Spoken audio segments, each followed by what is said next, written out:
दोस्तों भारत के private sector की इंडस्ट्रीज अब लगातार एक के बाद एक बड़े मुकाम को छूने जा रही है और यही वजह है कि भारत सरकार की आत्मनिर्भर भारत जो नीति है उसके तहत भारत के प्राइवेट सेक्टर की जो डिफेंस कंपनियां हैं वो काफ़ी अच्छा काम कर रही है। ऐसे में दोस्तों भारत की सोलर डिफेंस को 150 किलोग्राम वाले LM UAV जिनकी रेंज 900 किलोमीटर होगी उसे बनाने के लिए चुना गया है। और ये जो प्रोजेक्ट है दोस्तों वो भारत का स्वदेशी प्रोजेक्ट है, मतलब भारत में ही इसे डिज़ाइन और डेवलप किया जाएगा।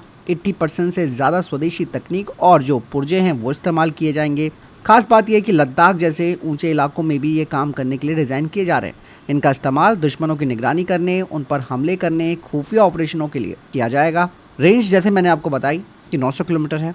इंड्योरेंस इसका 9 घंटे होगा, यानी कि लगातार 9 घंटे तक ये उड़ान भर सकता है और ये 5000 मीटर की ऊंचाई पर काम कर सकता है। इसकी पेलोड क्षमता की अगर बात करूं तो ये 15 किलोग्राम का वॉर हेड ले जा सकता है और 10 किलोग्राम के सेंसर्स। इसके विंग स्पैन की बात की जाए तो वो 4 मीटर से कम है। इसे ग्राउंड से लॉन्च किया जा सकता है और इवन सबसे खास बात ये होने वाली है इस ड्रोन की कि ये GPS डिनाइल इलाकों में भी काम कर सकता है। इवन दोस्तों ये इस तरीके से बनाया जा रहा है जो कि दुश्मनों के रडार पर बहुत कम दिखेगा। इसका रडार क्रॉस सेक्शन दोस्तों बहुत कम होने वाला है, यानी कि 0.5 वर्ग मीटर से भी कम। मतलब साफ है कि इसका स्टेल्थ डिज़ाइन होगा।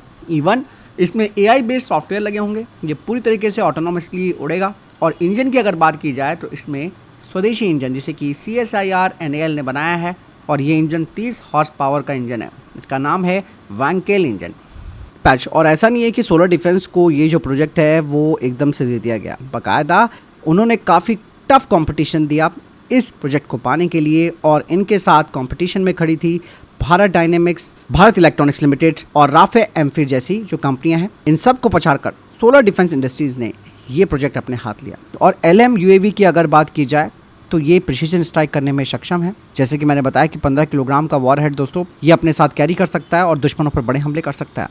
इसमें EO/IR कैमरे और सेंसर्स लगे हैं जो कि दुश्मनों की जानकारी जुटा सकते हैं। GPS जैमिंग जैसे हालातों में काम कर सकता है। लद्दाख और जो बॉर्डर एरिया है वहाँ पे ये ऑपरेट हो सकता है। भारत की पॉलिसी बिल्कुल क्लियर है कि भाई हम विदेशी ड्रोन्स और UAV पर निर्भरता कम करना चाहते हैं। भारत के डिफेंस एक्सपोर्ट को भी हम बढ़ाना चाहते हैं। यही वजह है कि भविष्य में दोस्तों स्वार्म ड्रोन्स और AI बेस्ड जो वॉर सिस्टम है वो काफ़ी महत्वपूर्ण हो जाएंगे और ज़रूरी है कि ये सब चीज़ें देश के अंदर बनाई जाएँ। तो कुल मिलाकर आप ये समझिए दोस्तों कि कैसे भारत अपने ड्रोन पावर को बढ़ा रहा है, स्वदेशी कंपनियों को इसमें इन्वॉल्व करके। रीज़न साफ है कि जंग के समय कोई आपकी मदद नहीं करता है।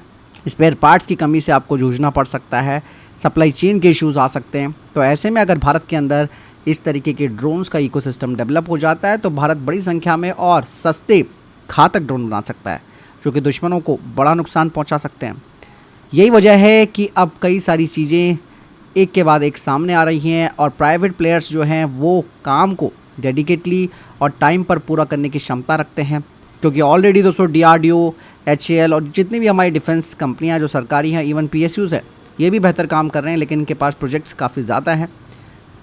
इसीलिए ये ऑप्शन सबसे बेहतर है कि आप किसी प्राइवेट सेक्टर की कंपनी को उनकी इन्वॉल्वमेंट को इस प्रोजेक्ट में इस्तेमाल करें ताकि भविष्य में भारत को किसी भी तरीके की कोई दिक्कतें ना हो। फिलहाल आपको क्या लगता है कमेंट सेक्शन में लिखकर जरूर बताइएगा। मिलता हूं नए वीडियो के साथ। नमस्कार।